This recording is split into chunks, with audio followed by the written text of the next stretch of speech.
உங்களுக்கு இருக்க நெக் பெயினுக்கும் ஹெட்டேக்கும் 4 simple stretching exercise, neck stretching exercise நான் சொல்லித்தரேன். ஹெட்டை ஷோல்டரை தூக்காம ஹெட்டை டில் பண்ணணும். பெயின் இல்லாத அளவுக்கு டில் பண்ணால் போதும்.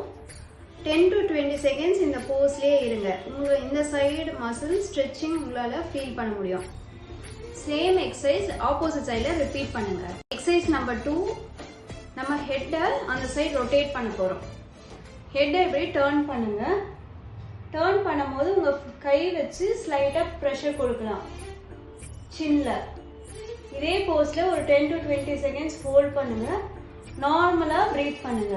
அதே மாதிரி ஆப்போசிட் சைட்லையும் செய்யுங்க. நெக்ஸ்ட் சின் டக் எக்ஸசைஸ். இந்த போஸ்ட்லேயே 10 to 20 செகண்ட்ஸ் ஹோல்ட் பண்ணுங்க. நார்மலாக ப்ரீத் பண்ணுங்க.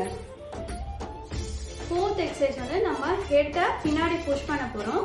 கையை இன்டர்லாக் பண்ணிட்டு அது ரெசிஸ்ட் பண்ண போகிறோம். கையால் நம்ம ஹெட்டை தள்ளலை, நம்ம ஹெட்டை பின்னாடி புஷ் பண்ணும் போது ஹெட்டு பின்னாடி மூவ் ஆகாமல் ரெசிஸ்ட் மட்டும் தான் பண்ண போகிறோம்.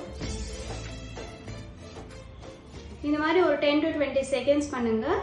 எல்லா எக்ஸசைஸ் பண்ணும் போதும் நார்மலாக ப்ரீத் பண்ணுங்க. மார்னிங் அண்ட் நைட் 2 டைம்ஸ் பண்ணுங்க. ஐஸ் ஒத்தடமோ சுடுதண்ணி ஒத்தடமோ இந்த இடத்துலையும் பின்னாடியும் மாறி மாறி 2 மினிட்ஸ்க்கு கொடுங்க. இந்த மாதிரி கொடுக்கும் போது பிளட் சர்க்குலேஷன் இன்க்ரீஸ் ஆகி உங்கள் நெக் பெயின்ஸை குறைய ஆரம்பிக்கும்.